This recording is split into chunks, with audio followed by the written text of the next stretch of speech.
عشقانی شعر و جوانی میوانانی ئێمە و شعر گەرمترین سڵاوی خۆمانتانە ڕاستاکەین. دڵنیابن بوونی ئێوە بەشێکی گەورەیە لە ڕۆحی بەرزی ئەم کۆڕە. دڵنیابن بوونی ئێوە جوانیەکی ناکۆتا و هەمیشە سەوز و ڕشنگداری ئەم ئێوارەیە و لە یادگاری هەموواندا ئەم جوانیە بۆ ئەبەد دەمێنێتەوە. گوڵبۆیە خەتان و میوزیک و شعری بەرز بۆ ڕۆحتان. بەخێر هاتن سەر چاوان.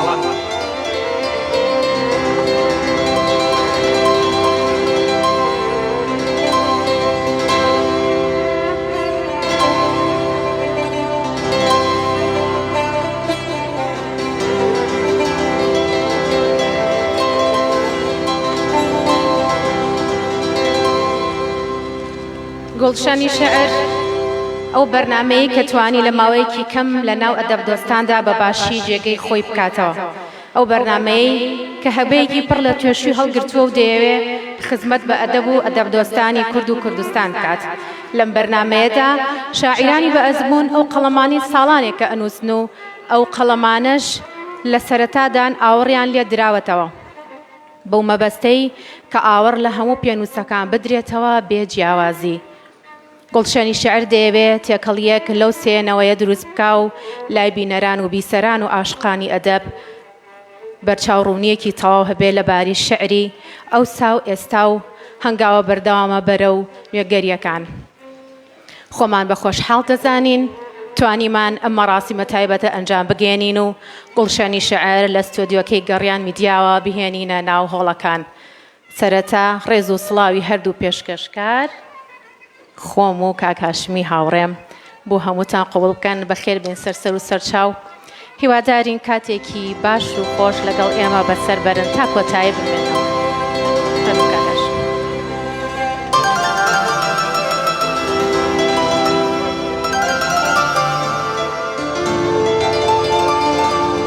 ئەحمەد موختار جاف نەخۆشی خۆشترە لای من لە خۆشی و سەحەت جانە. نەخۆشی خۆشترە لای من لە خۆشی و سەحەت جانە. ئەگەر یەک هەفتە جارێ بێ بپرسی چۆنە ئەحواڵت. بەڕێزان و خۆشەویستان، ئێستا لە سەرەتای بەرنامەکانمانە چینە لای زۆر بەڕێز بەڕێوەبەری گەڕیان میدیا کاک جەزای ساز کەوتەیەکی هەیە لەبارەی ئەم بەرنامە و مەبەستی گەڕیان میدیا. با بەڕێزیان بە پێشوازی ئەوە بفەرمێت.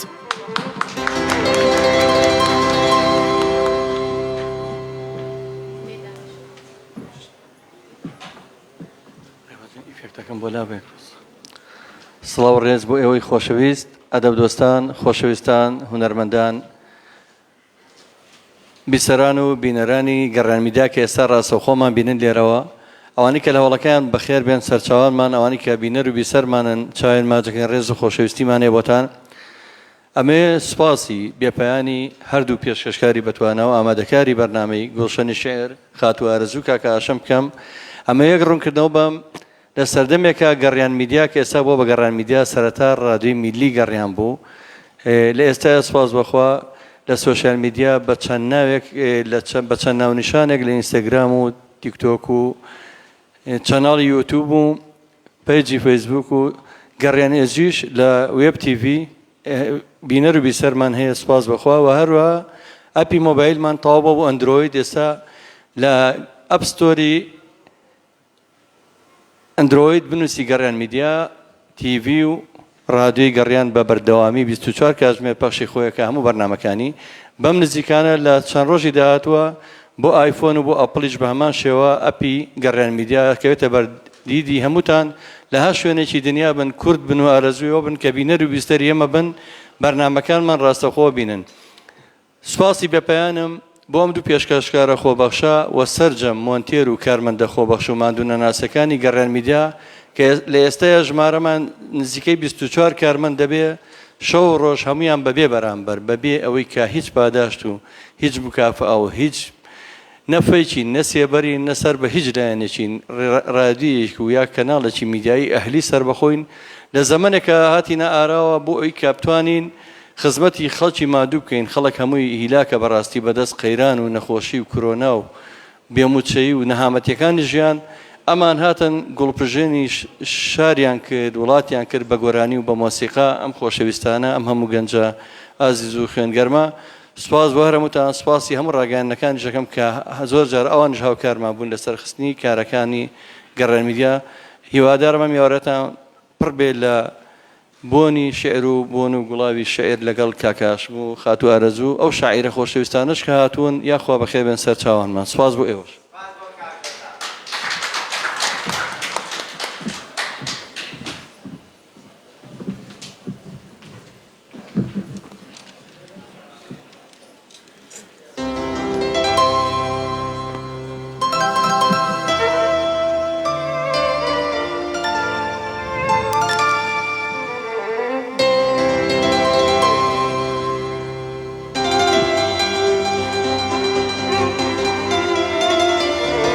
هەوێنی جەستەی خۆتم کە ئەی نامەهرەبانی دڵم خامۆش بکە گەڕکان و سووتانی بەش بەشی دڵم بم کە سووت و ئەی جێنە زرگەی ئەوێنی با سوجدە بدەم لە ڕووت ئەی مەزاری عەشقی دڵم. شاعرانی خۆشەویست شعرێکی تایبەت بە خۆیان پێشکەش دەکەن بە میوانە خۆشەویستەکان خەڵاتی ڕێزلێنان لە کۆتاییدا دەبەخشێت بە میوانەکان داوا لە میوزیک ژەنانی خۆشەویستەکەین بفەرمونون پارچەیەک میوزیکی جوان پێشکەش بە خۆشەویستان بکەن.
سپاسی زۆرمان لە مۆسیقارانی خۆشەویست بەڕێز کاکاری فەوزی کە بە ئۆرگ لەگەڵمانە مامۆستا سەلیمی بەڕێز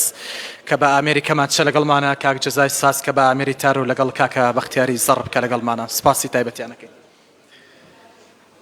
لە سەرتاشدا هەچینە لای شاعری پایە بەرزی نەتەوەی کورد زۆر بەڕێز مامۆستا ئیسماعیل خوڕماڵی پێشوازێکی گەرمی لێ بکەن و با بەڕێزیان فەرمێت.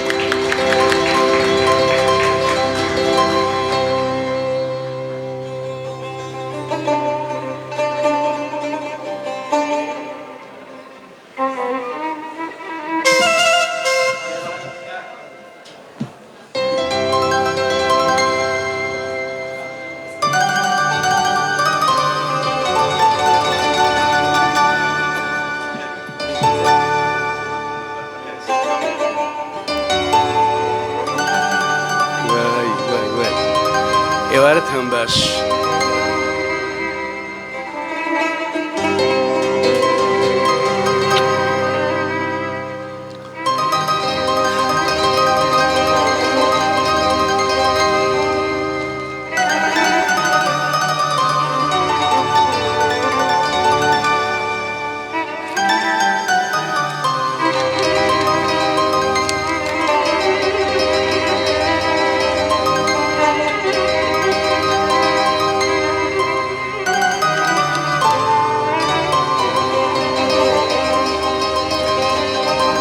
بیسان ئێوارەتان باش ئەسوودە و کامەران و دڵخۆشم ئاوا جار نەجارە بە سێبەری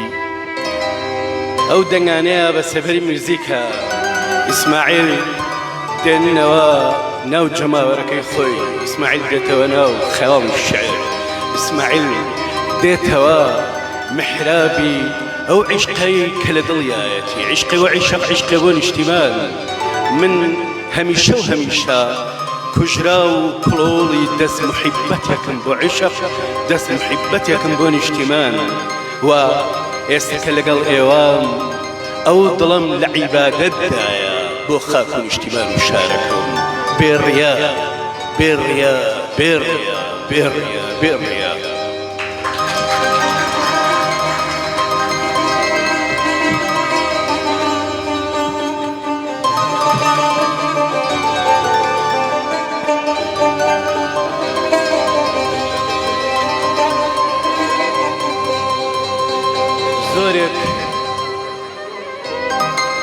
زۆرێک دەپرسن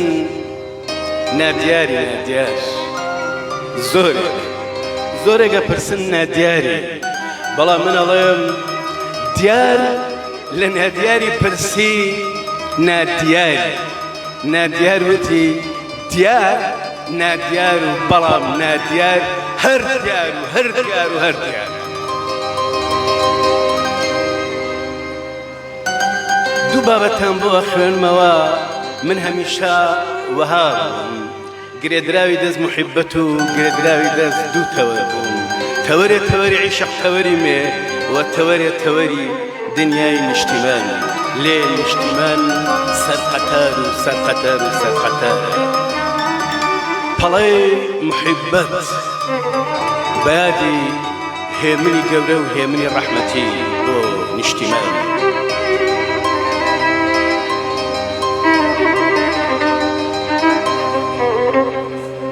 گەرتەنیایی تامی جەنگەڵی پیری و پیری ڕەنگی فەنابوونی بە گەرتەنیایی تامی جەنگەڵی پیری و پیری ڕەنگی فەنابوون بە من وەک سوبحی مناڵی وەک ئێوارەی گەنجی و شەوی کامڵ بوون تۆم لە بیرە گەرتەنیایی تامی جەنگەڵی پیری و پیری ڕەنگی فەنابوون بە من وەک سوبحی مناڵی و وەک ئێوارەی گەنجی و شەوی کامڵ بوون تۆم لە بیرە گەر ئەمێستا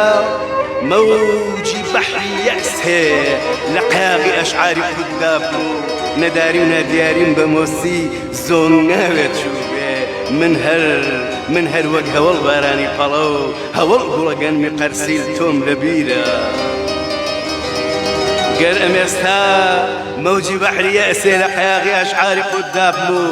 نەداری و نادیاریم بە ماسی زۆن ناوێت چوو بێ من هەر وەک هەوڵ بارانی پەڵە و هەوڵ گوڵەگەنمی قەرسیل تۆم لە بیرە گەر ئەمێستا زەمانم وەک زەمانی بەفەڵک بێ و خامەم دەستی مەیخانەی قڕ و قەب بێ و خەیاڵم خەیاڵی تەیری قەفەس بێ من تۆم لە بیرە گەر ئەمێستا ماڵم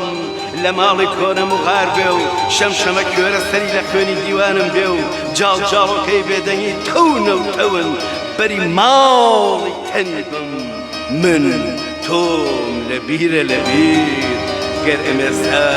کەواوەم لە باران قاتری بێ و سرودم ڕیشۆڵەی بەوری مدبوون بێ و گۆرانیم تووشی دەم ئاگر بێ و جوڵم چرای بەرباو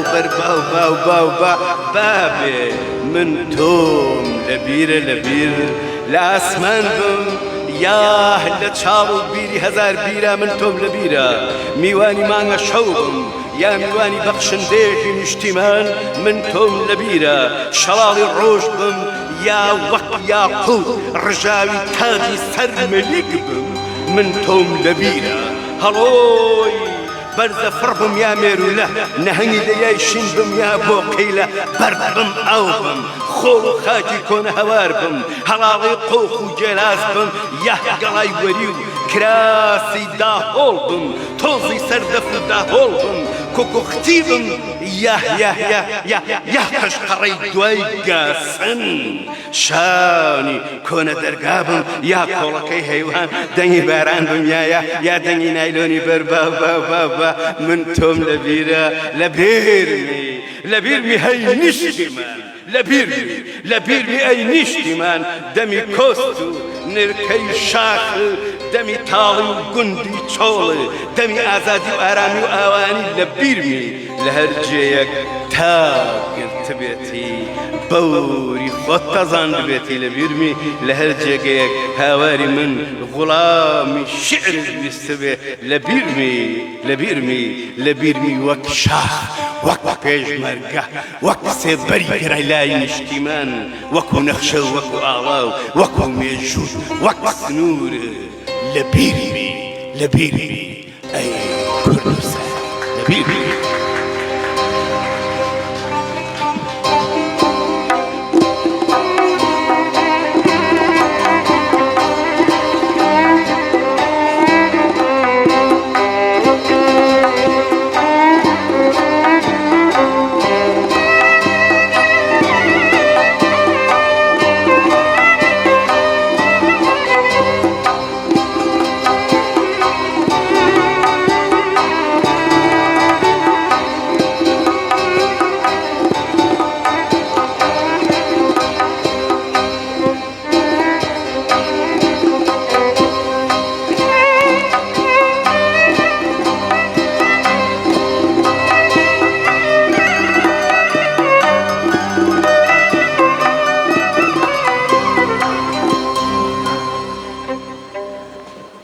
وەک عەرزم کردن دەبێ بۆ نیشتیمان دەبێ بۆ عیشاق ئەگەر بە هێمنی و هێوری لەگەڵ مابن ئەتان بەمەوە ناو ئەوینی ئێوارێکی ئاواییەک سەوزەڵانی ئاواییەک چڕ و پڕ بە سێبەری محیبەت ئێوارەیەک تا خاک لە پەریان و پەریان لە خاک ئەپەرسێ لەگەڵ مابن ئاگری تەڕ ڕەنگە هەتا نامۆ بێ ئەری ئاگر تەڕ عەشەق ئاگرە و ئەم ئاگرە تەڕ وتم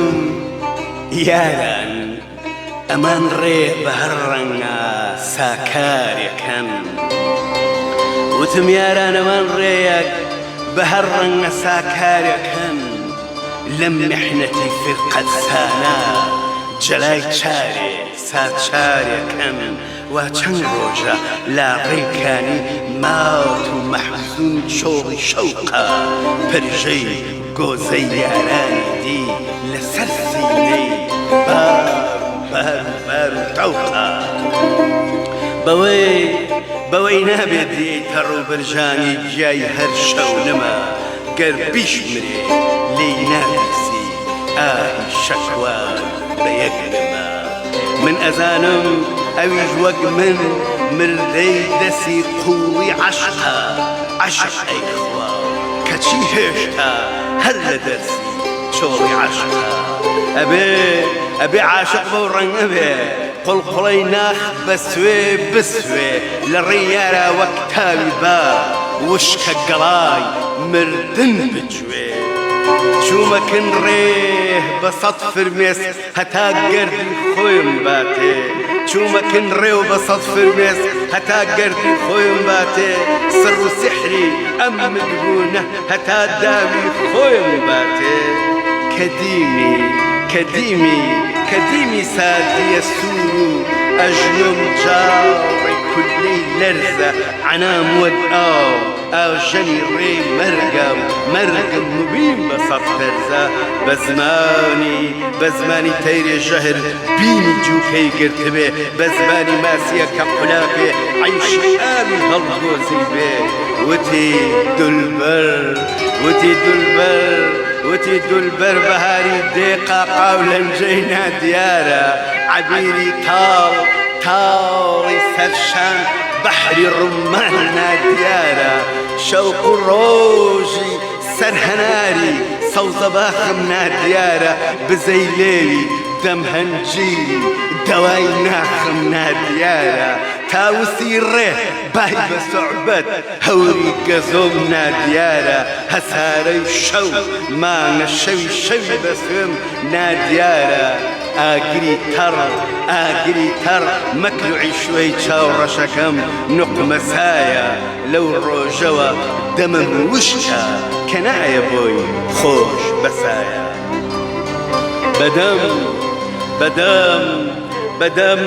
بەدەم گلە و گازندەوە ڕۆژگەیە عەسرێ درەنگ بەرپڵێ لە مەغریبی سوور گەهێ ڕوو خۆش گەهێ دڵتەنگ لە ناکاوڕا پۆلی پەریان شوڵی ڕۆژیان بە دەرکەو قەریوەیان بەسەر ڕێە عەینی ئاون بە کۆ سەرکەو ئاخ لەما بەینی پێچی جوانە سەوزەکەی من مەوجی لەما بین و پێچی دوانە سەوزەکەی من مەوجی دوژمن تەقن بە سەد وێقار دڕی بەڕێ و ئەوجی هەڵتروشکا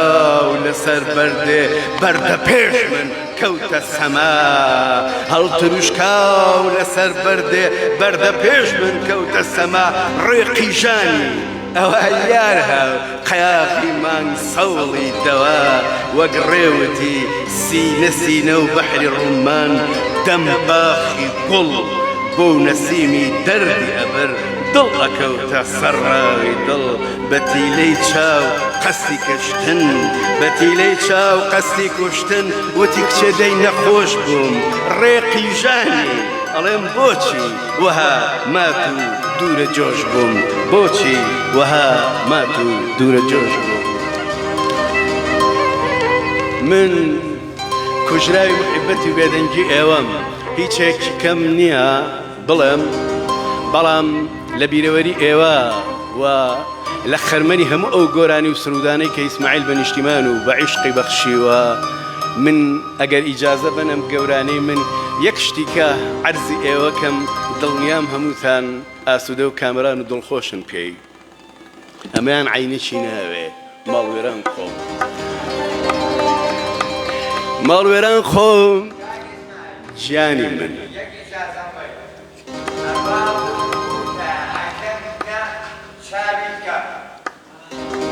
وەی بە چاوان لە جێگەی خۆیەتی لێرەوە من ئەو چاویلکە هەڵ ئەگرم قوربانی دڵەکەت کورە من میوانیە و مەستایەتێت دەبم عەزیزی ماڵوێران خۆم سەرنجوەری ئاوی چاو مشکایە سەری کاسم چاوەڕوانی کۆچی تۆ بوو ئەی بۆنا ماڵوێران خۆم سەری کاسم چاوەڕوانی کۆشی تۆ بۆی بۆنا بۆچی نایی خۆ بڕیار بوو بەسەر یەکا بشکەینەوە ئەم دیدارە بەور ئاسا بەڕووی یەکا بشنێینەوە ئەیە مێستا هەوارێک کوا هۆ هەوری سەوزیە و دڵی من ئەیە مێستا هەوارێک کوا و هەوری سەوزیە و دڵی من خۆ لە جێیەک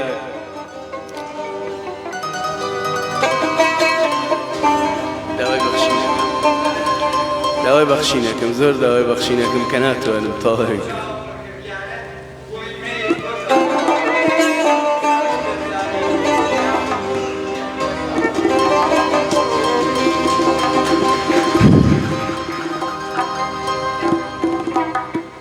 گەر هەموویم لە یاد نەبێ بەداخەوە کە ناتوانم ناقوربانی دڵەکە دەبم حەز ناکەم پچڕ بە پچڕ بڕوە بەڵام دڵنیام هەمووتان بە دەنگی هونەرمەندی ناوازە و هونەرمەندی جوان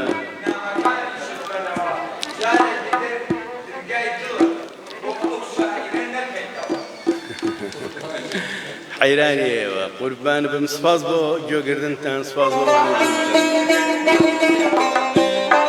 لە خزمەتتان نەگەدێ ڕێدان لە خزمەتی تۆیە هاوڕێژان ئەزانی قوربانی ئەو دڵت دەبم سپاسی وەستان و سپاسی ماندووبوونە دەکەم سپاسی جوانی دەکەم لە هەر جێگەیەک ئەوەی هەناسەی بە هەناسەی شعر بێ ئیسماعیل غوڵامیەتی ئیسماعیل غوڵامی خەڵکێکە بە حەق کە ئەهلی شعر بێ ئەهلی جوانی بێ ئەهلی هونەر بێ لەبەر ئەوە من ئەو چاوانە دماجەکەم هاوڕێکم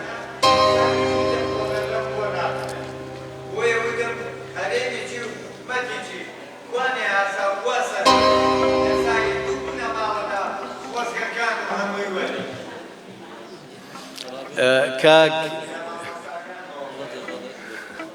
من دەمێکە زریکەم بۆ نیشتیمانە دێ و دەمێکە زریکەم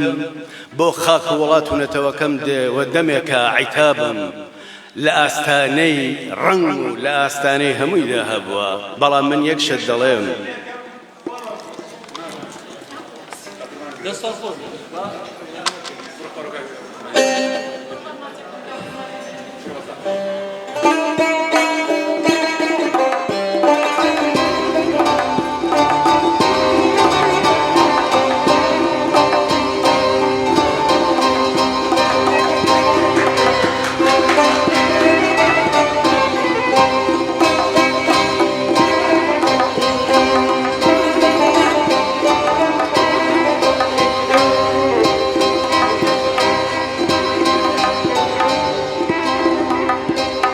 کاک ئیسماعیلی خۆشەویست هەمیشە قەڵەمەکەی هێندە بەڕەنگ بووە هەمومان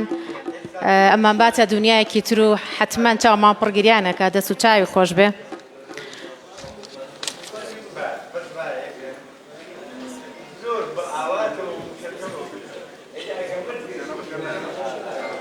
گیان وەڵا لانی یەک دانیکان لا بێتوانی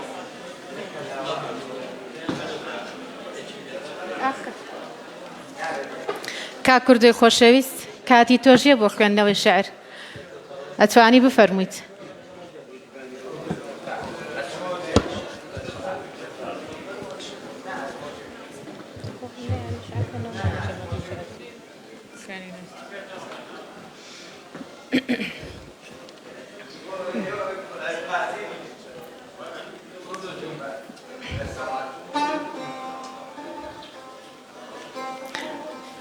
سپاس بۆ هەستی تۆ کا کوردۆ دەستەکانت خۆش بێ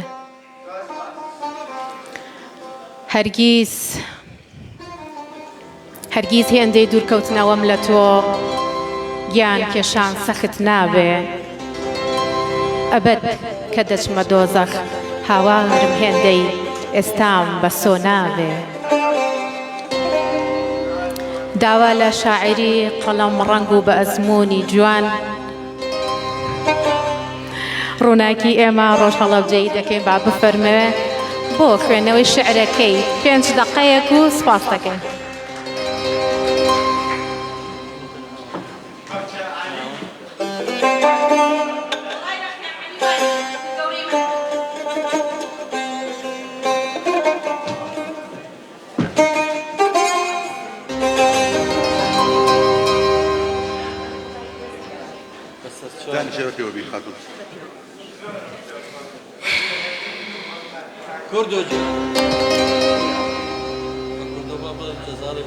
ئێوارەتان باش تەنها چیمەیە لە ئێوە من زۆر سەرتان نایەشێنم بەس تۆزێ گوێم لێ بگرن سپاستانەکەم شتی بچوو کە خوێنمەوە قەسیدەدا خوێنمەوە باەوە نەماوە ئێمە سەعاتی قەسیدە بخوێنینەوە خەڵک تووشی بێزاریکەین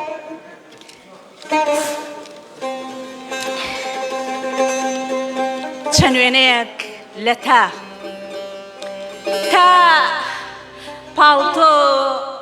پاڵتۆی بە بدووری ماڵەکەت تەپ و تۆز دەکاتە بەری تا هەور هەرچی هەڵمە زنجیرکە باران بە چاوداگرتنێک کرانەوەی جۆگەلە و ڕووبار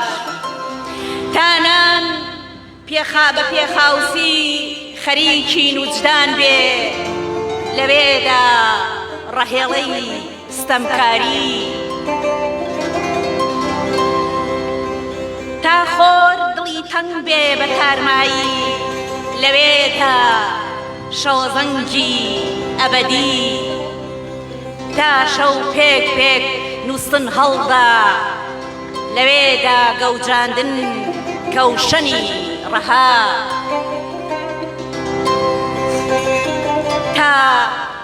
چراکان سەرخۆش بن بەهار و هاجی لەوێدا تاریکی خۆی حەشارەدا نیوتنەکان بە تای گەمژەبوو ناچوون نەیانزانی هەموو سێوەکان لە بازگەی ستیاندان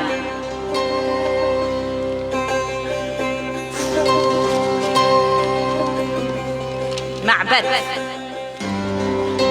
هەڵم پێکە لە هەوری دەنگت نم بارانت بۆ دەتاشم مینای ئەم میلۆدیایە لیخن مەکە بە حزن کە کەم کەم دەچێتەوە سەر ئەفسانەی ئەفسون ببوورە کە دەست لە ئەفسانەی ڕۆحت ئەدەم دەستە پاچەم کە ناتوانم جەنگێکت لەگەڵ بەرپاکەم تۆ بە ئەفسونی خۆت کوشتنێکت لە منا ڕۆ کرد تۆ کافر بووی منیش زاهید کەچی تۆ بوویتە معبەدی من لێرەوە لە دوڕیانی شەوێکە جانقەی سرم سەراب ڕادەخا جادە دەڕوا پارک دەڕوا باران دەڕوا لەو سەرابە شینەدا من پیاوێک ئەناسم ئاوی ڕیشی پایزی لێ دەبارێ قژی گریان هەڵدەکا هێڵێکی دوو کەڵ دەمباتەوە بۆ بەهەشتێ لە ئاگر و بە نێرگزیەتی پیاوێک دام و ڕاجع دەکەم غیرەتی دەپێچێ لە سووچی سیگارێک و دوو کەڵێ دروست دەکا لە بەژنی ژن نامەوێت لەوە زیاتر ئیسعاستان کەم سپاس بۆ گوێبگرتنە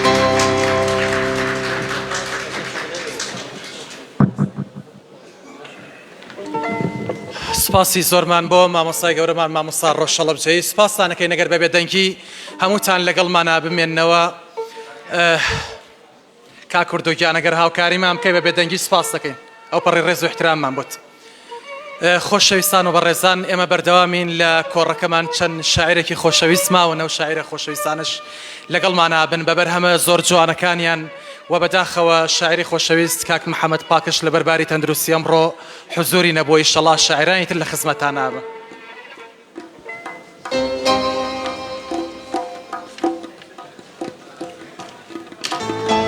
لەتیف هەڵمەت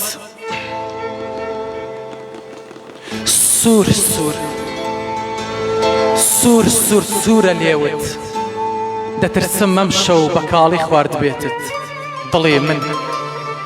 ئەچینە لای شاعری پایەبەرز و شاعری قەدرگران و شاعری خۆشەویست مامۆستا نەبەست پێنجێنی بە پێشوازیەوە با بفەرمێت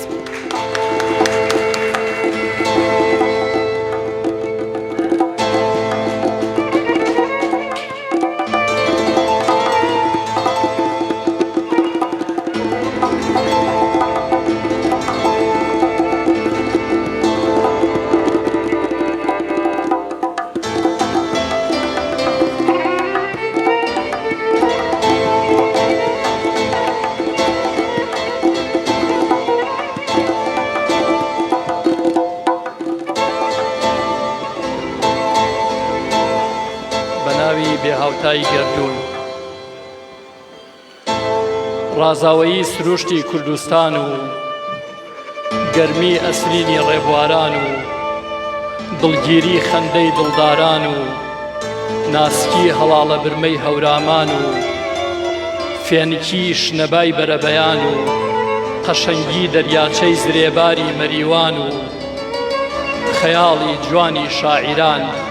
ئەکەم بە قردێلەی سڵاوێک و لەبەرۆکی یەک بەیەکتانی ئەدەم سپاس بۆ ئەم دەرفەتە یاخوا بەخێر بێن سەر و سەر چاو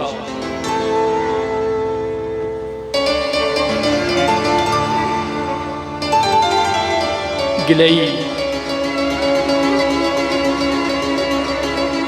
لە من بۆچی دەم و دەست بێ خەبەرمایی لە کوچەی تەنگی ژینم بێ ئەسەرمایی مەگەر چیم ون لەبەر چی لێم کەناری لە ئەم خەمخانەیەی من بێ کە دەرمایی دڵم خۆ نیشتیمانی تۆ بوو بۆچی لە پڕ ڕۆشتی بەجێت هێشت دەربەدەرمای نەمامێ بووی لە باخی دڵ سەوز بووی لە بەدبەختیم بە زەردی بێ ئەسەرمای بێ سەمەرمای سەراپام نوقمی گێژاوی ژیانە و کەچی بەو حاڵەوەیش تۆ هەر لەسەرمای خەمی دووری کراسێ بوو خەمی دووری کراسێ بوو بە باڵام قەدەر دووری بە بەرما و هەر لە بەرمای وتی پێنجوێنی من شادم بەبێ تۆ چ باکم تۆ لە نێوشین و چەمەرمای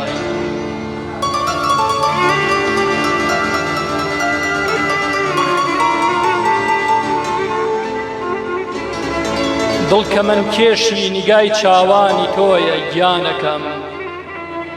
بۆیە ئاوا هۆگری جێژوانی تۆیە گیانەکەم ڕۆح لە جەستەم غائیبە و بێڕۆح ئەمێنم تا سەحەر ئەو شەوەی تاک و درەنگ میوانی تۆیە گیانەکەم هەر بەهارێکم پڕی سێسنە و هەڵاڵە و لالە بێ دیمەنی دڵگیریوان هۆی جوانی تۆیە گیانەکەم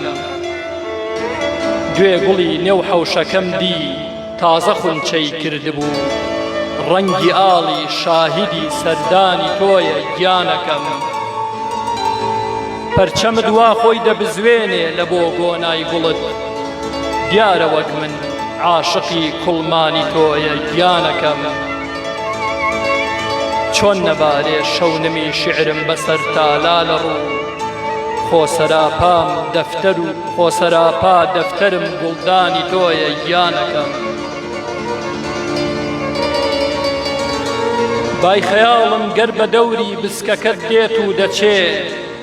عاشق و سەوداسەر و حەیرانی تۆیە گیانەکەم بۆ لە موڵکی عشقی خۆتم دەردەکەی بەم حاڵەوە خۆت دەزانی عومرەکەم قوربانی تۆیە گیانەکەم دولبەرم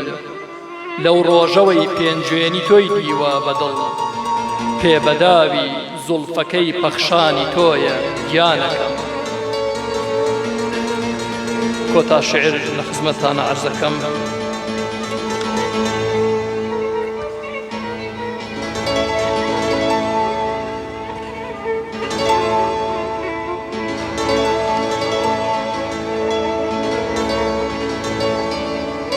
بەستەی دڵ گیانەکەم سوێندم بە چاوت بێ ئەوینت نامکرێ بێ لە مەستی چاوەکانت هیچ شەرابێ نامگرێ دڵ بە تۆوە ئاوەدانە ئاوی چاوم شاهیدە ئاوەدانی کوا بەبێ ئاو نەبووە نابێ ناکرێ کەی گەدایە تۆ لە ماڵی بی ئەگەر شێوی نەبێ ئەو کەسەی تۆی بێ یەقینە شا بە شوان ڕاناگرێ زۆر پەشیمانم لە شعرێ تۆم بە گوڵ ناو بردبێ کفرە وەڵڵا کفرە جوانیت تاریفات هەڵناگرێ بوونی تۆم بۆ مافە مافی خۆم بە زۆر دێنم بەدەست کورد لە مێژە وایە بڕوای ماف ئەسەنرێ نادرێ لاسم و بۆ تۆی غەزاڵ دەبڕم هەزار ڕێتیا بچم فەرشی سوور هەرگیز لە ڕێگەی عاشقان ڕاناخرێ سووتن و خۆکوشتن و تیابردنە ڕێگەی عەشق گەر عەشق ڕێگەی نەبێ مەنسوور بەدارە ناکرێ چارەکەی دڵ پڕ بووە تۆیش خەم لەسەر خەم تێی ئەەکەی قورسە بۆ شانم ئیتر بەسیە خەمێتر ناگرێ ڕێبەرە و منزڵگەی پیری دەپێوم پێ بەپێ لەم تەشی عومرەم گڵۆڵەی خەم هەتاکەی بادرێ شادی کیژی دەوڵەمەندە شادی کیژی دەوڵەمەندە خاوەنی جاه و نەسەب بۆ فەقیر کیژی وەها هەرگیز بەبووکی نابرێ لاس و مەجنون و مەم و فەرهاد بە چەشنی من نەبوون حەیفە پێنجوێنی بەسەر دەستەی ئەوان ناو نابرێ کاکی واعیس پێم مەڵێ موشری کە سوێندی خوارد بە چاو عالمە خوا خۆی دەزانێ چی دەڵێم لێم ناگرێ سپاس بۆ هەموو لایەک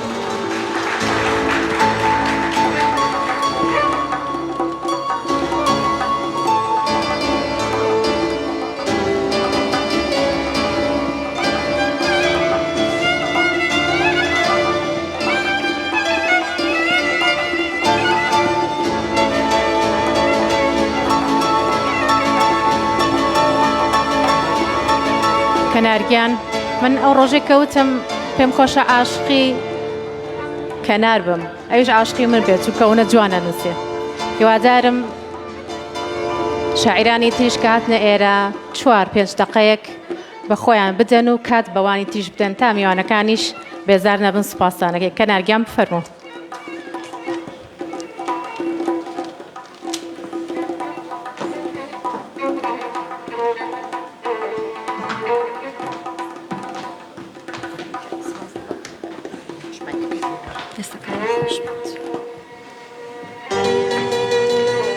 ئێوارەتان بەخێر و پڕ لە جوانی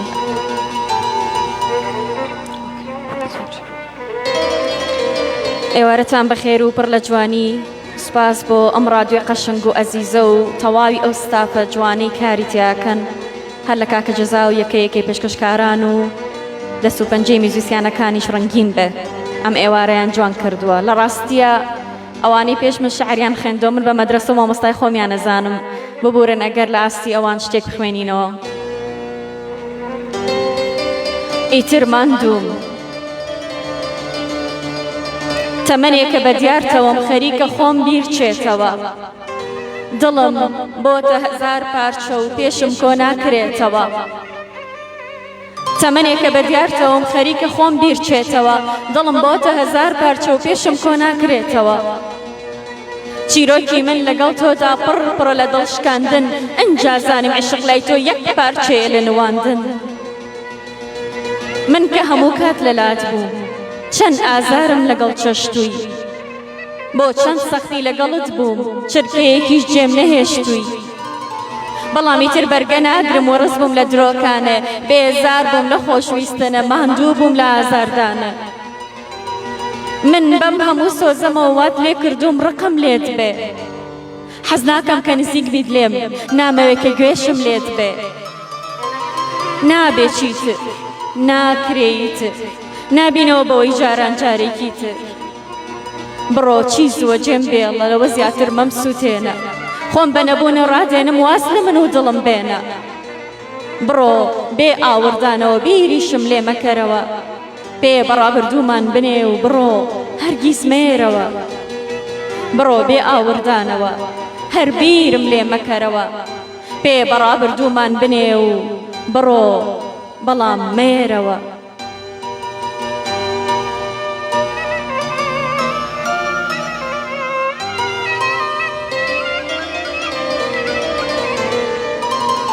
منداڵ بووم و خەونم وابوو کە گەورە بووم منداڵ بووم و خەونم وابوو کە گەورە بووم تێر تێر تەماشای و یارەکەی خۆمەکەم و پڕیەکەم لە ڕووناکی منداڵ بووم و وامەزانی کە گەورە بم گوێیەکانم پڕپڕە بن لە گۆرانی وامەزانی دەستەکانم ئەڵقەیەکی دەستگیرانی و دەستێکیشیان بۆتە و قەلەگەڵ یارە بێ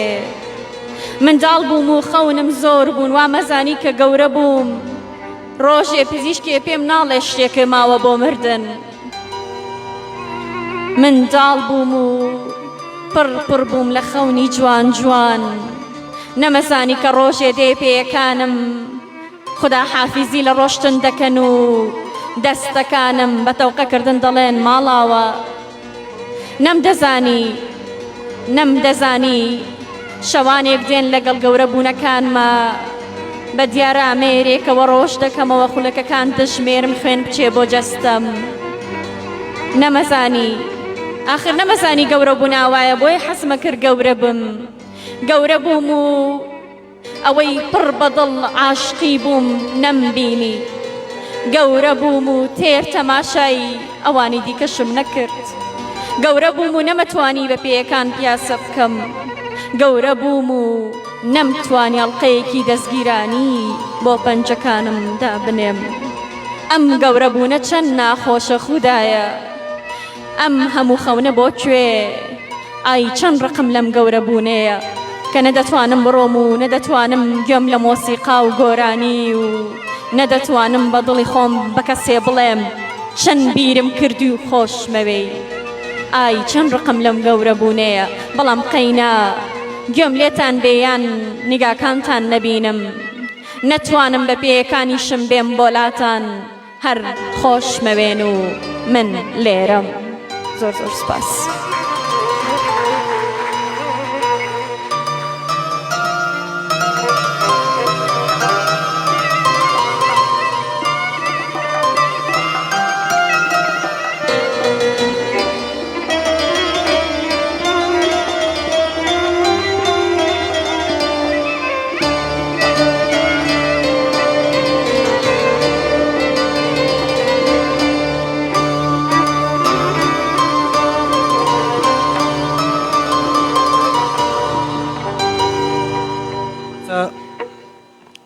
یەکێک لە جوانەکانی ئەم کۆڕە ئەوەیە هەموو ئەوانەی کە لێرن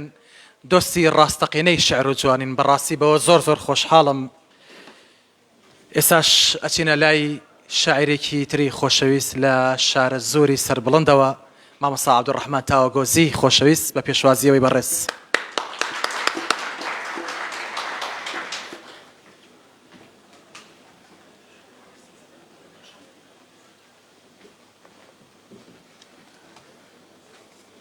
بە ناوی سازندەی جیهانیان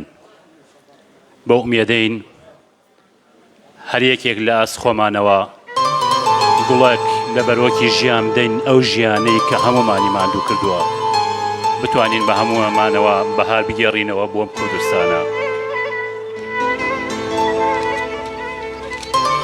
من بە دەگمەن کۆڕەکە بێ و شتێک بۆ حەزرەتی دایک نەڵێم. دایک شاهنشاهی من، دووکانی لەی بەردەم ئاسۆی زێڕینە دوو چاوی تۆ، دووکانی لەی بەردەم ئاسۆی زێڕینە دوو چاوی تۆ،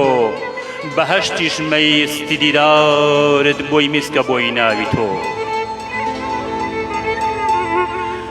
سوکنای ڕۆح دڵارایی تەزوی نیگایی چاوتە، ئامێز جۆلانی عەشقە و پەتی زوڵفی خاوی تۆ. نیشتیمانی شەکر و شیلە لێی تۆیە و ماچێکی، هەوێنی سرەوتی جانە بۆ گەردوون گوڵاوی تۆ. باشترین زانکۆی جیهانی پەروەردە و پەیوی نەرم، خواردنی شاهانش ناگا بە پەپکە و پڵاوی تۆ. خۆشترین گۆرانی گێتی و ئاوازی لایلایەتە، چی ئەفسوونێکە ڕاماون قەت کۆ نابێ باوی تۆ. گوڵ ئەگەر نازی جوانی بەسەر ئێمەدا دەکا، وا سەری لە ئاسمان دەسوێ گوڵ شکۆی لاولاوی تۆ. هەڵمی هەناسەت کە شوشەی دڵ و دیدەم تەم ئەکا، دڵێکی لەسەر دەکێشم نمەی چون جواناوی تۆ. تا پەسڵان قەرزاری تۆم و چی بکەم نادرێتەوە، بە تەختی سوڵتانی نادەم تاجی من کڵاوی تۆ. پێت بەر هەر شوێنێ کەوت بێ تۆزی سورمەی چاومە، تاوگۆزی لە لای بەهەشتە جێمۆری پێڵاوی تۆ، جێمۆری پێڵاوی تۆ.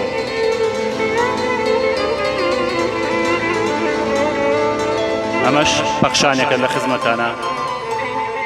پەرتووک پێنووس پەیوی سپی، پەیام پەیوی کتێبێ یا ڕۆژنامەیەک، گەوهەری زاری خامەیەک، کاکڵەی نووسینی نامەیەک، شعر و چیرۆک و چامەیەک. پێویستە پۆشتە و پەرداخ بن، دەنگی ناخ بن، نابێ لە ڕبن دەبێت چاق بن، بەوە جاق بن، بۆ گردۆڵکە دەبێت شاخ بن. بۆ پاکبوونەوەی ڕەنگ و ڕوو دەبێ زاغ بن بۆ هەر باخچە دەبێ باخ بن بۆ چلۆ و چڵ و خونچە بۆچی چلۆ و خوڵ و خونچە باشە گوڵ و گوڵە باخ بن بۆ پاشایان نابێ کۆڵ و بار و کۆڵ و بۆ داماوان قۆچ و شاخ بن دەبێ کلیلیکردنەوەی هەر لە خۆڕا دەرگای کڵۆم و یاساغ بن نابێ بۆ هەژار کتەک و بۆ تەلاری شوشەبەندی سوڵتانەکان وەک چراغ بن لە هەر کێبن سەری شکۆ نەوینەکەن وەک پەرداخ بن گەروشەمان بەنان دۆڕا گەروشەمان بەنان دۆڕا شعر بە شانامە گۆڕا خامە ویژدانی لێ چۆڕا زمانمان زاری گوڵ نەبوو لە نێو کۆڕا نووسین کاری پیا هەڵدان بوو دەرباریشا هەر لە خۆڕا ئیتر ژیان کڵۆڵ دەبێ ئیتر ژیان کڵۆڵ دەبێ دیوانی دڵمان چۆڵ دەبێ نووسین دەنگی دەهۆڵ دەبێ داری کۆشان کرمۆڵ دەبێ ئەوەی بەنانێ دەدۆڕێ دڵنیابن هەتا ماوە ڕەوتی ژیانی پێ ناگۆڕێ ئەوەی بەنانێ دەدۆڕێ دڵنیابن هەتا ماوە ڕەوتی ژیانی پێ ناگۆڕێ زاری حەقمان با لەگەڕ بێ وشمان شیرین و تەڕ بێ نابێ ناخمان کوێر و کەڕ بێ پەیبت دەبێ نرخی هەبێ کەی خوا فەرمووی مرۆڤ مەڕ بێ کەی لە هەر وەرزێکا کارەکەی لە هەر وەرزێکا کارەکەی لە هەر مەرزێکا بارەکەی ئەگەر بۆ حەق هاوارەکەی دیارە زامێتی مارەکەی دەستت خۆش بێ بۆ سەرکەوتن گەرپەرۆشین دەست لە ناو دەست باتێ کۆشین چاوەڕێ ئەم ئەو تۆشین بەڵام نابێ سەر بفرۆشین دەخیلە نا بەڵام نابێ سەر بفرۆشین دەخیلە نا خەڵەمی حەق بە هیچ نرخێ نالەرزێ و لەق بە زەبر و زەنگ و زلە و شەق دەتۆش وەرە بێرە سەر و بێرە سەرە سەربەرز بە بەرو باڵای و تەرز بە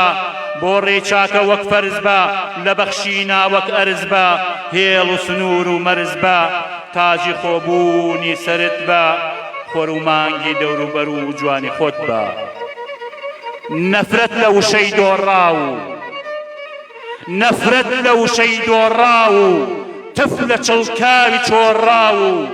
لە ناخی بەنان دۆڕا و لەو دەست و پەنجە و پەیوانەش خەریکی نووسینی ڕەشن کەمن لە هەوڵی بەشبەشن هەبێنی دژواری و غەشن تۆوا مەبە تۆوا مەبە درود بۆ پەیوی حەقخوازی گوڵنیازی بزەی نازی بە ئاوازی پڕ لە ڕازی بەردەبازی بانگەوازی سپیگازی ڕاستی و جوانی سڵاو لە پەیوێ هەبێنە خەمڕەوێنە بێجوێنە دژ بەخوێنە ئامان نەکەی گەوهەری زاری خامەکەت ئامان نەکەی گەوهەری زاری خامەکەت مرواری منی نامەکەت زێڕی گەردنی خامەکەت بایی بکا مەرامەکەت ڕەشی بکا ئاکامەکەت تەمەن کورتە و ژیان ساتێ گەورەی تیا نەدۆڕێنی ئامان دەخی ئیتر سپاس بۆ گەورەیتان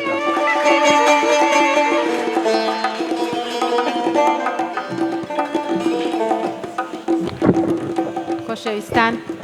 شاعیران کە هاتنە ئێرە سپاستانەکەین ئەگەر 2 بۆ 3 دەقە زیاتر شعرەکانتان درێژە نەکێشە لەبەر خۆشەویستانی تر ئەگەرنا ئێمە لە دنیا شعردا هیچ کات بێزار نابین.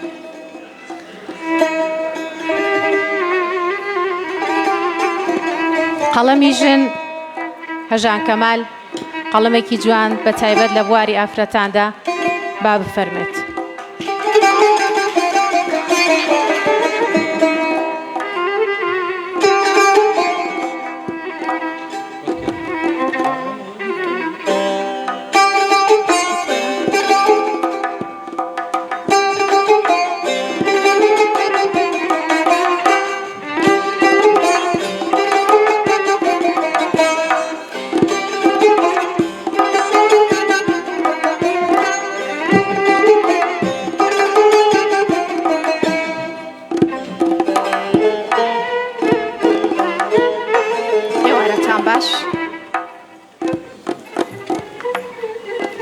بۆی دیسانەوە گەر بڵێن دووبارە کاتی میوانەکان نەگرین بە شتێکی کورت لەگەڵ چانا بەمە میێوارە.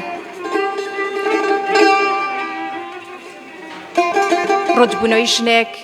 لە بەردەم پەنجەرەی حەقیقەتە. ڕوودبوونەوەی ژنێک لە بەردەم پەنجەرەی حەقیقەتە هیچ مردنێک ڕای نەگرت، هیچی ئێوارەیەک خۆی بەم گوناهی مینەوە بانەتە. هەموو ڕۆژێ بە تەنافی و مێدەوە کامەرانی ئەڵە خەموو بە پەنجەی مێر پرسی ژیان شاناکەم و خۆم لە بەردەم ئەو ئاوێنەدا ڕوو دەکەمەوە کە بەر لە تای بوونم بەر تا شەوەحمەکانی چارەنووس کەوت.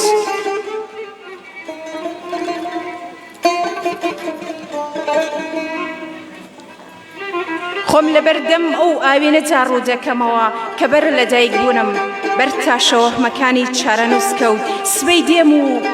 دێم و شەق دەکەم بە بەری مانگدا نەرمتر گۆرانی دەڵێم غرورتر دەخزێمە ڕۆحتەوە. سبەی دێم و عشق دەکەم بە بەری مانگدا ماڵەکەم پڕ دەکەم لە بۆنی جەلات سنگی هەنارەکانە ترازێنم. سبەی عشقت بۆ نوێ دەکەمەوە بە خەیاڵی بوونچەوە سەرقاڵم. بە خەیاڵی بوونچەوە سەرقاڵم بیر لە ماڵێک دەکەمەوە بۆ غەریبیت کاتی گەڕانەوەی شقە لە تۆدا و باسکردنی ماڵە لە مندا. وەرە با ئێوارەکان ڕەنگکەین با دڵی تەنیایی بدەینەوە. ئەیامێکە غەدر لە دامێنی کراسەکەمە چۆڕێ. خودایە شکۆفەی گوڵێک لە سینەی ژن بوونمەوە چرۆکە و کەچی ئەو بەدووگیان بوونەکانی هەنارێک قەڵسە و بەڕەژەمکردنی حەواکانە ژێتەوە. ڕووی ژنەکان لێرەوە دیارن، دەستی نزاکان دەبەمەوە بەر قاپی خوددا ئەم تەمی کوشنە لێرە هەڵگرن. ژنەکان لە میهرەبانیدا دەچنەوە سەر ڕەچەڵەکیا و ئێمە بەدەم شەپۆلەکانی ژیانەوە مردین. تەیمیجان هێندەی تەیمومی کوفرە، ئەوان لەوێ بە دیار حونجەکانی عەدەمەوە سەر دەبن. ئەوان لەوێن ستایش بۆ گوێگرتنتان.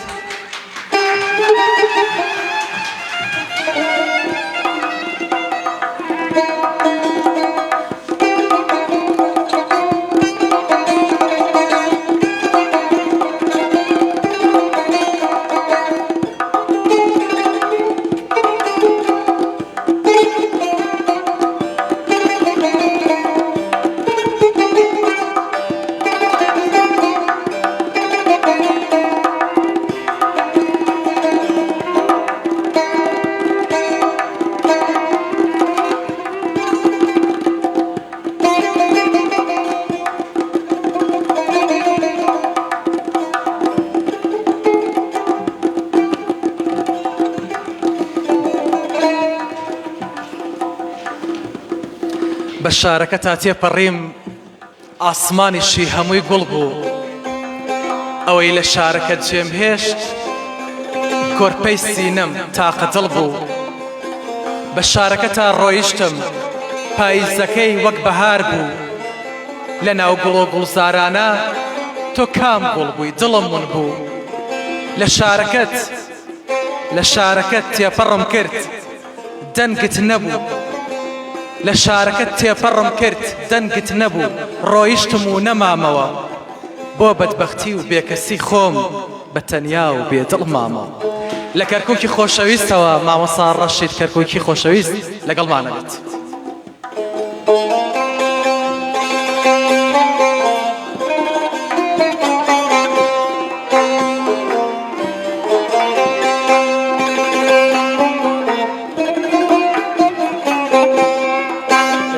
باش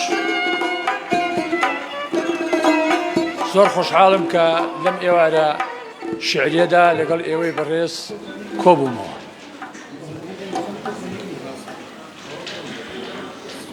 هیوادارم کە بتوانم خزمەتتان بکەم.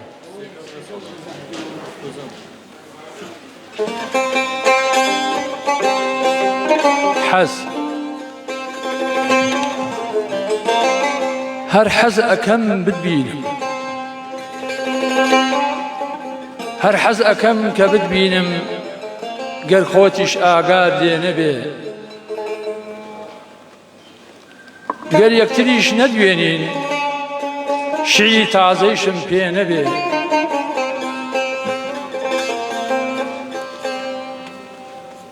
زۆر حەز ئەکەم سەرنج بدەم لە لار و لەنجە جوانەکەت لە شوێنێ دوور بوەستم زۆر ئەترسم ڕێ نەبێ بەدەستت زوڵفت لا ئەدەی پەرچەمت پێ چاوت ئەگرێ خەندە بێتە سەر لێوت لای من جوانترین وێ نەبێ تۆ لە شاری کەرکووکی حەز لە پیاسەی بازار ئەکەی سڵ ئەکەم لەوەی حەزت لە ژیانی لادێ نەبێ چەند کۆپل شعرێکی ترتان بۆ خوێنمەوە ئینشەڵا بەدڵتان بێ پەنجەرە تاکێکی پەنجەرەکەت بکەرەوە لە گۆشەیەکەوە بۆ دەرەوە بڕوان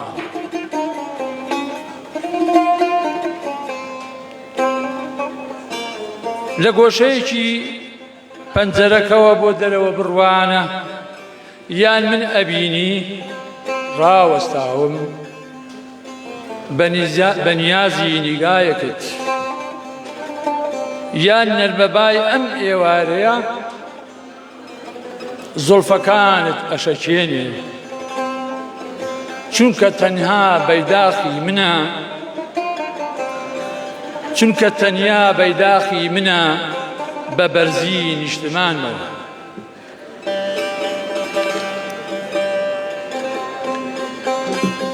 لە مردن ناترسم ئەو هەر شەرمەزارە پێی ناخۆشە پێشی کەوتوو ئەو هێندە ئەزانەیە کە دوام کەوتووە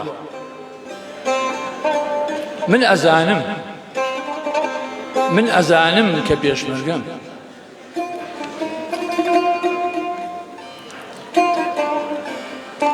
تونبم گوشە بەخۆتەوە تونبم گوشە بەخۆتەوە لە پەراستۆکانم مەترسە ناشی ئەوان خۆڕاگرن شورای کۆشکەکەی تۆن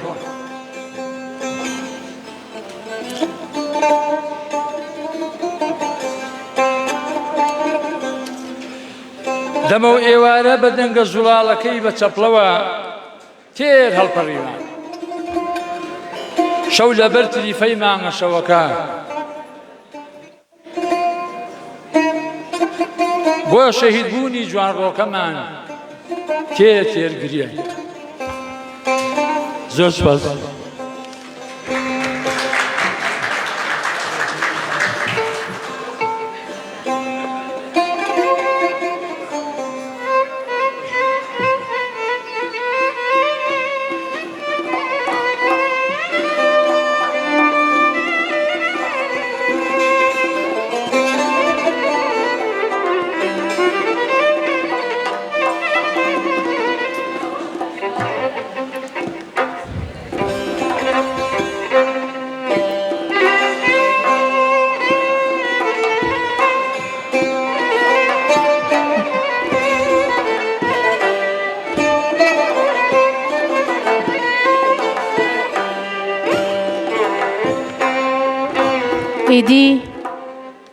ئیدی هیچم لە دەست نایە بیکەم تا پێت بگەم ناچارم بە دەست نوێژی فرمێسکی چاوانمەوە لە سوچدەی عەشقێکە نوێژی نەبوونیت بکەم داوە لە شاعری خۆشەویست شەکوان شێوەکەین بفەرمێت بۆ ئێرە بە دوو تەقە خزمەتێک بە ئێمە بکات سپاس دەکەین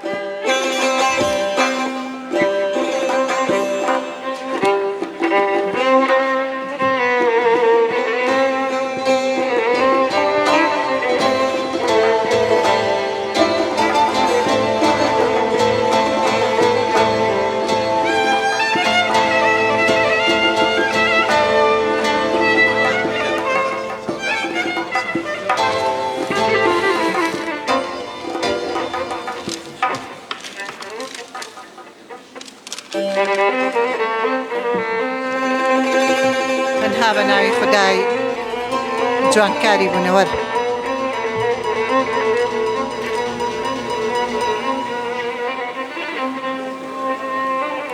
زۆر سپاس و هەستم دەنێرمە خزمەتی ئەوانەی هەستاون بە ئەنجامدانی ئەم کار و چالاکیە. پێیان دەڵێم وەک ڕێژنە ببارێ بیرۆکەی جوانتان. وەلەم ئاوابوونە پڕنازە بە هەستێکی جوان و بە ئەحساسێکی جوانەوە پێتان ئەڵێم بە هۆشەی شیعرەکان شادی داتان پۆشێت و خەمەکانتان دەربە دەربێ ئینشاءالله لەم ئێوارەیەدا. هیوادارم شیعرەکانی من جێگای ڕێز و وجود و ئامادەبوونی تاک-تاکی ئێوەی بەڕێزان بێت. خۆشحاڵم بە سیماتان، خۆشحاڵم بە ئامادەبوونتان، خۆشحاڵم بەوەی کە بچووکیتانەکەم لێرە. من تەنها بە تێکستێک بەشداریەکەم بە حکمی ئەوەی کاتەکە زۆر ڕۆشتووە. هیوادارم ئینشەڵڵا کەمێک لە خەمەکانی خۆم و ئێوەش بەبابەرێت.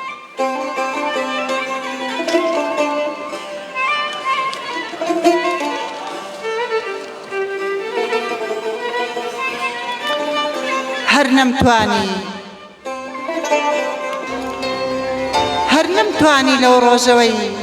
شەرمەزاریە خەیتەمەنی گرتووە.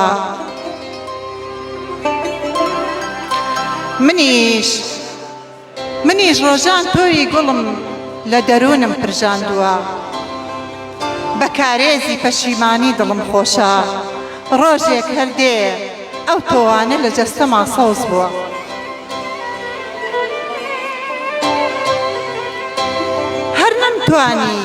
هەر نەمتوانی ئاوازێکی باران بڵێم هێور هێور سنوور ببڕم خاکی تۆرا و ئاشکەمەوە.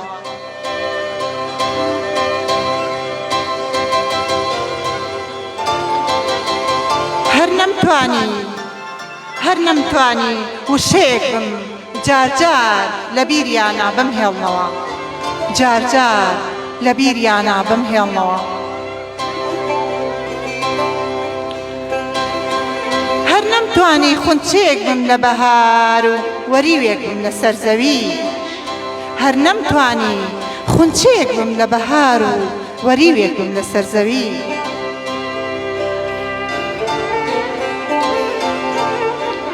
هەر نەمتوانی قەترێک بم لە ئەستێرە و ماتەمێک بم لە تاریکی. هەر نەمتوانی قەترێک بم لە ئەستێرە و ماتەمێک بم لە تاریکی.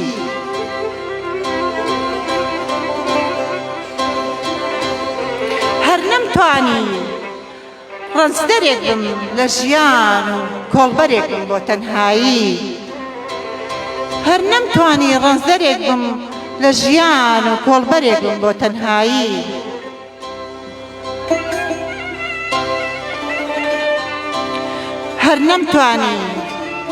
هەر نەمتوانی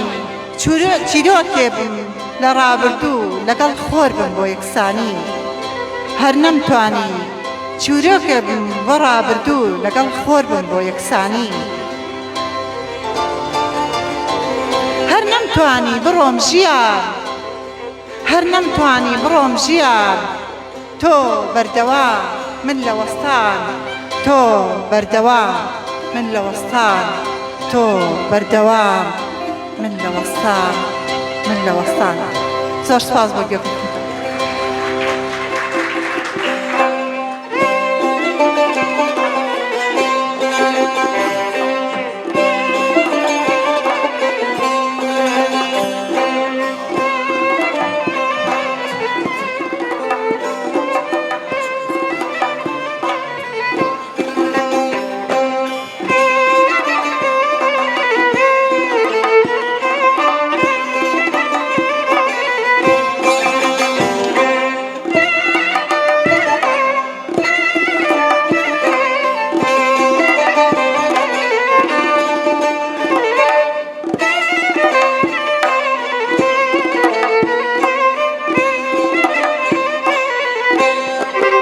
بەڵێ بەڕێزان و خۆشەویستان، دوو پێنووسی زۆر جوانیتر لەگەڵمان ماون و دواتر خەڵاتی ڕێزلان پێشکەش بە شاعرانی خۆشەویستەکەین و کۆتایی بە کۆڕەکە دێنین. ئەو دوو پێنووسە جوانەش زۆر بەڕێز خات و هەوار محەممەدی جوان نووس و کاکە محەممەد نادمی قەدرگرانە. سەرەتا با کاکە محەممەد لەگەڵمانە بێت بە پێشوازیەوەی بەڕێز.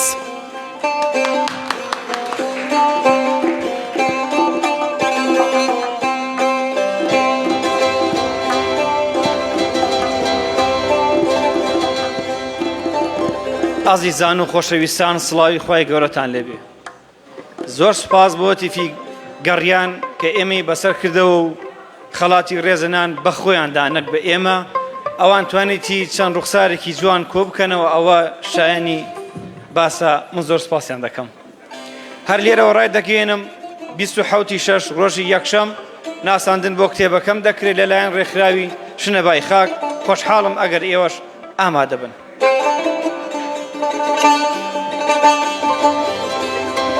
زۆر ماوە فێربین، بۆ زۆر کەس مردم، بۆ زۆر کەس گریام، بۆ بەرگی زۆر کەس وەک بالە کڕیام. بەڵام لە ناڵەی شەوی بێمۆمدا کەس نەسووتا بووم لە شێوەی خۆمدا. زۆر لە خەڵوەت بووم بۆ دەردی خەڵکی، کەچی بۆ دەردم کەس نەبوو کەڵکی. هێندە سوتاوم قەت باس ناکرێ، کەس نەهات کۆڵی خەمم داگرێ. دەستم داخ دەکەم نەکەم چاکەی دی، وا خۆم کۆر دەکەم نەڵێن چاکەی دی. هەموو بزانن بۆ وەفا خولیام، ئەفسوس لە ئاوی بێوەفا کوڵیام. خەڵکی بەعانا شۆخی لا خۆشە، نادم بە وەفا ڕووی خۆشی پۆشە. بێ ئەمەکی لە خزم و کەست بێ، ڕۆژێک بترسە خەنجەر بەدەست بێ. پێم خۆشە لە زێت فڕێم دەنە دەر، بەس لە پشتەوە لێم نەدەن خەنجەر. لە پشتت بدرێ قورسی تێشوتە، وەڵامی چاکەی دۆستی پێشوتە. زۆر کەس لە ڕۆژدا هاوڕێ و سێبەرە، بەڵام لە شەودا دانی بێبەرە. زۆر کەس لە ڕۆژدا هاوڕێ و سێبەرە، بەڵام لە شەودا داری بێبەرە. قسەی ڕاست بکەی دەڵێن ڕێبەردە، بۆ پێکانی تۆ بەردیان سێبەردە. لە ناو کچانیش ئەم جۆرە زۆرە، بۆ دڵی کوڕان بوونەتە خۆرە. تاشەی داد دەکەن دەبنە قوربانت، بەو هیوایەن سەر بخەنە شانت. کوڕ هەرچەند جوان بێ و ڕازی دەرببڕێ، بڵێ هەژارم لە دڵ دەردەکرێ. لە ڕێی دڵداری و هەم دۆستایەتی، زۆر ماوە فێربین مرۆڤایەتی. زۆر سپاس.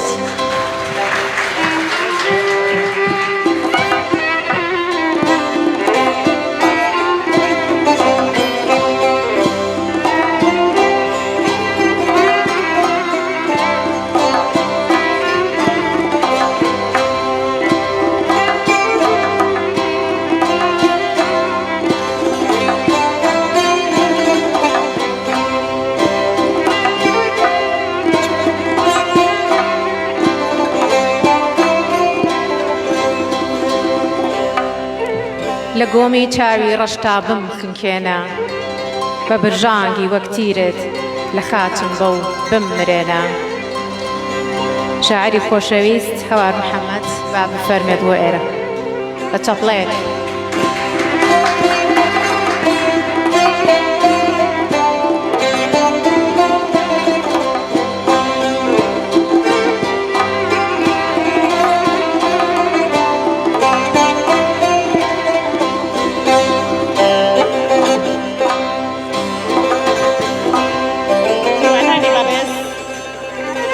دەبوانی خۆشەویست، ئێوارەتان باش.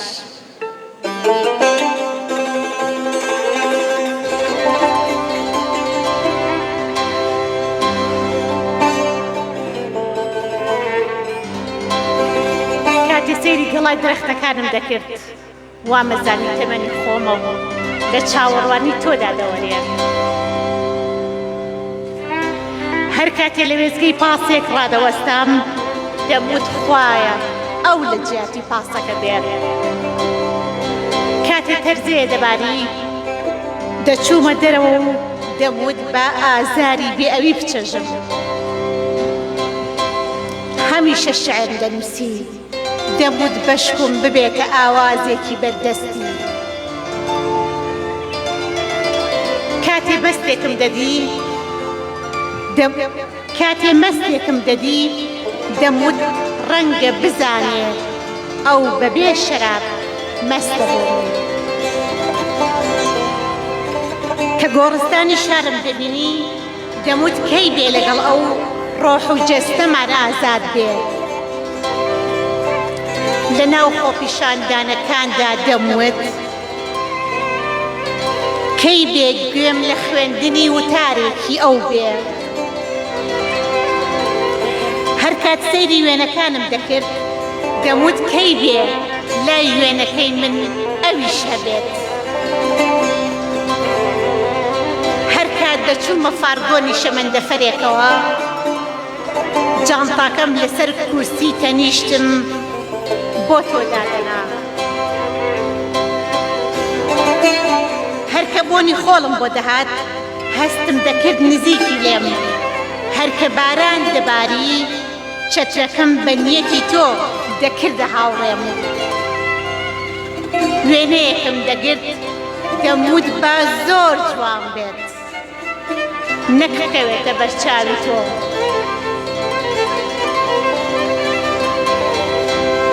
کە نامەت ئەبینم دڵم خولپە دەکات و ڕۆحم داوات دەکات کاتبینم چاوم ئەبڵق ئەبێت و سرم سوڕ ئەمێنێ لە کاری خوددا خوددایە جارێکی تر بیبینمەوە خوددایە جارێکی تر بیبینمەوە گەرنا نامەیەکی بخوێنمەوە و لێی نووسرا بێ وا دێمەوە چاوەڕێکە ئەدبینمەوە زۆر سپاس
بەڕێزان و خۆشەویستان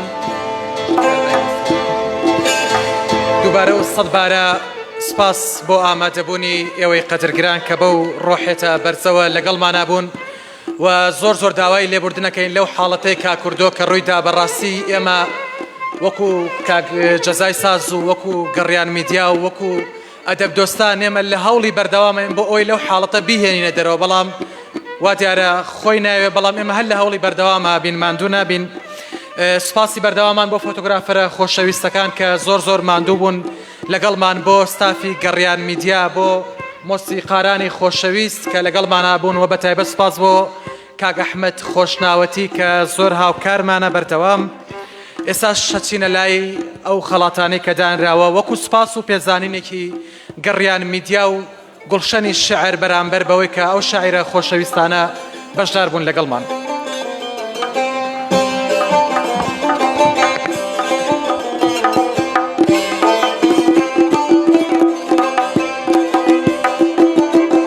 داوا لە شاعیرانی خۆشەویستی شەکەینەوە کاتێک کە بانکرێن خەڵاتەکانیان پێشکەشەکرێ هەر لێرەدا بمێننەوە بۆ ئەوەی دوایی وێنەیەکی جەماعی ئەو شاعیرانە بگیرێت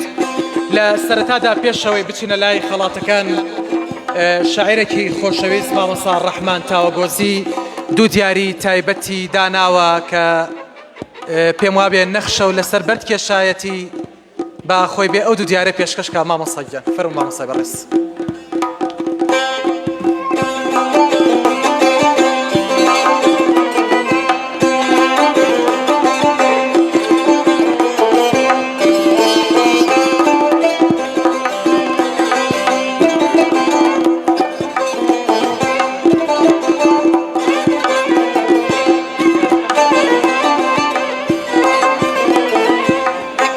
دیارەکان بۆ من و بۆ ئارەزوخانە سەرەتا داوا لە ئارەزوخانی بەڕێز دەکەم کە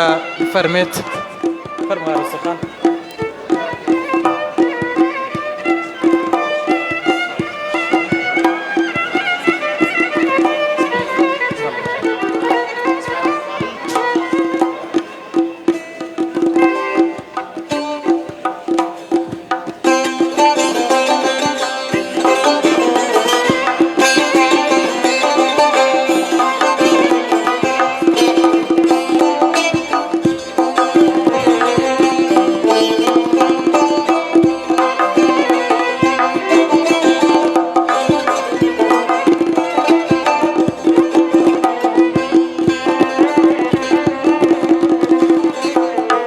سەرەتا زۆر بەڕێز ئاشناخانی بەڕێز و قەدرگران با بفەرمێت خەڵاتی یەکەم پێشکەش بە شاعیری خۆشەویست بەڕێز مامۆستا ئیسماعیل خورماڵی بکات بە پێشوازی ئەوەی بەڕێز.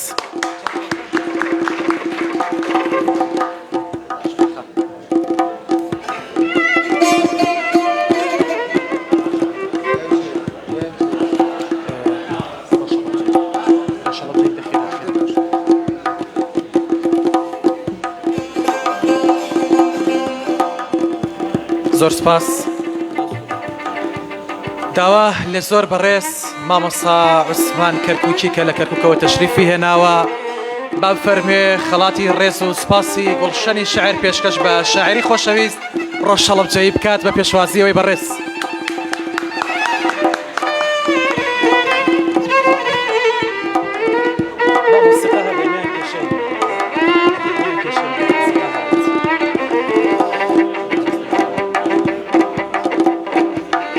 گوڵە جوانەکەی شعر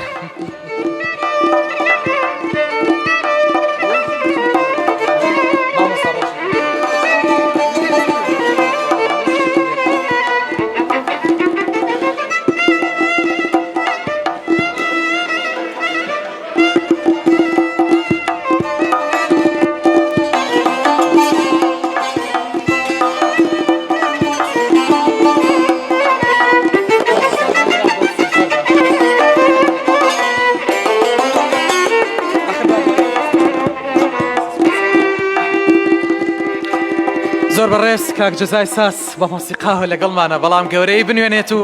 خەڵاتی ڕێز و سپاس پێشکەش بە شاعیری خۆشەویست مامۆستا نەبەست پێنجێنی بکات با بفەرمێت.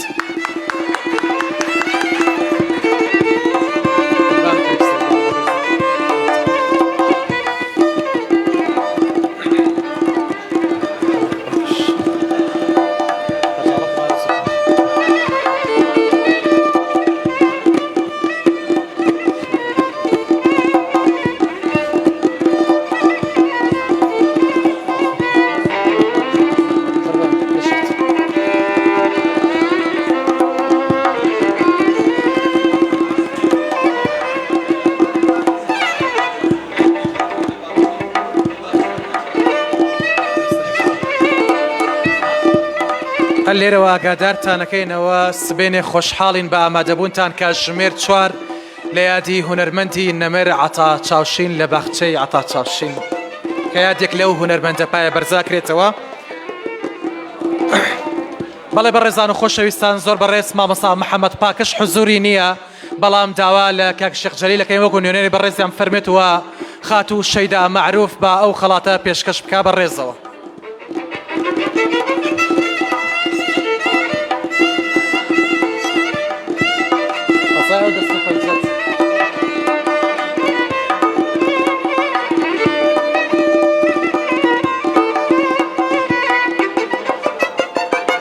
هیوای تەندروستێکی زۆر باش بۆ مامۆستا محەممەد پاکشی بەڕێز.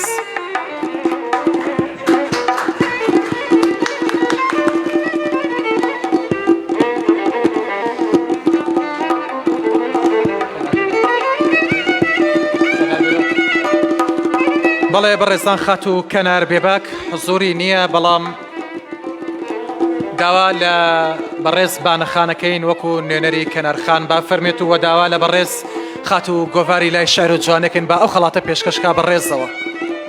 ئەو خاتونەی کە زۆر دەمێت کە دابڕاوە لە شعر و جوانە.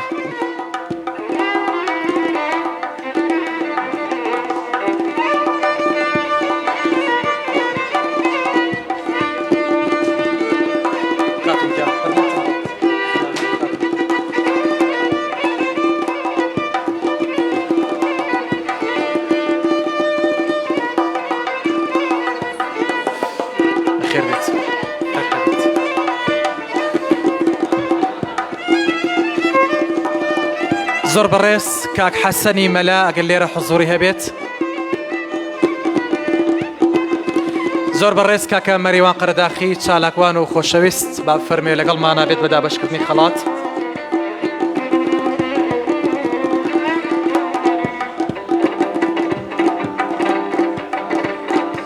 کاکە مەریوانێکێکە لەو خۆشەویستانەی کە دەقێکی زۆر جوانی بۆ شارە دڵبریندارەکەی کوردستان کەرکووکی دڵی کوردستان نووسیوە بە ئەم خەڵاتە پێشکەش بە مامۆستا ڕەشید کەرکووکی بەڕێز بکات.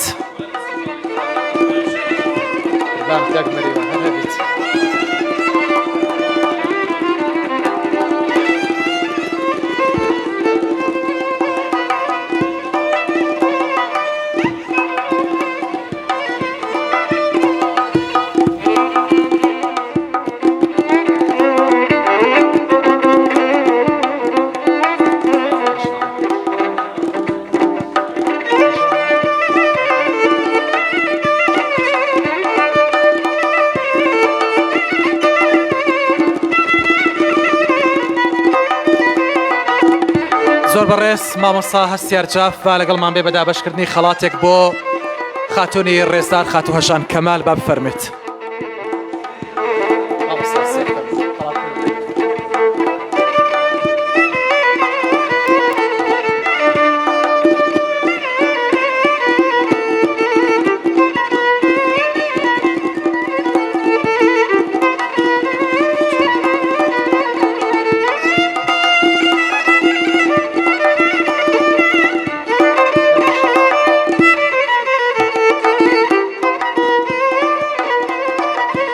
کاکە هەڵمەت سەرگوێزی بەڕێز داوا لە کاکە هەڵمەتی بەڕێز دەکەین بە ئەم خەڵاتە پێشکەش بکە بە مامۆستا عەبدوڕەحمان تاوەگۆزی.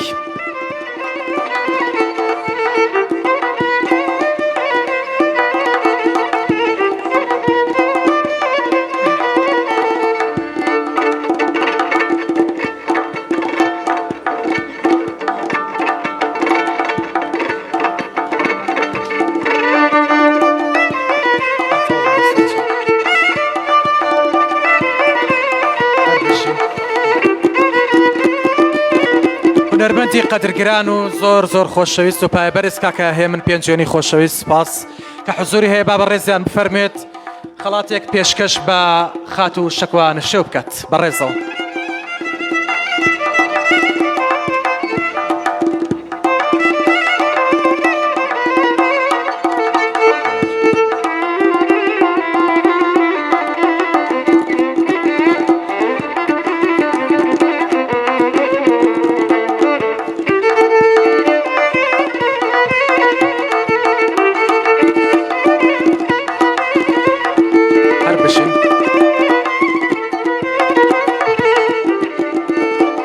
خاتوون نەسرین تەنیا با بفەرمێت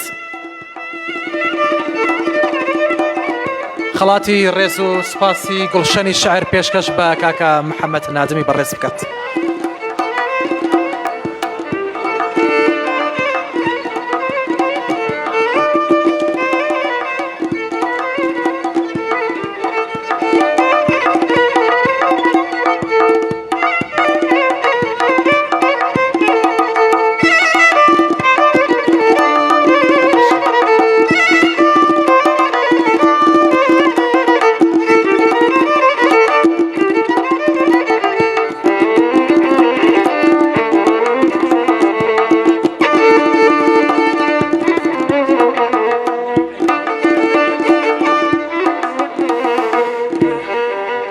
کاکە سەنگەر پێنجێنی خۆشەویست با فەرمێت کاکە سەنگەر پێنجێنی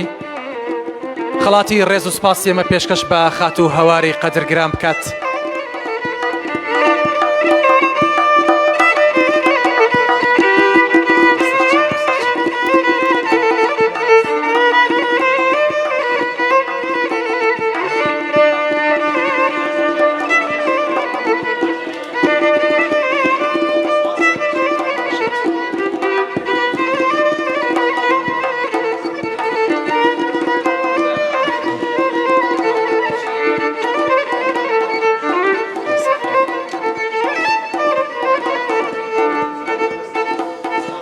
هەر بشین دەستان خۆش زۆر زۆر سپاس بۆ فۆتۆگرافەرە بەڕێزەکان کە ماندوو بوون لەگەڵمان. ئێستا داوا لە شاعیرە بەشدار بووەکانەکەین با فەرمونە سەر ستەیج هەمویان ڕسمێکی پێکەوەی بگرن و سپاس بۆ هەموو لایەک بەتایبەت سپاس بۆ هۆڵی خاکە هەمیشە هاوکارێکی باشی ڕێکخراوەکانن سەرەتا داوا لە شاعیرە بەشدار بووەکانەکەین با بەڕێزیان بفەرمونە بەردەم ستەیج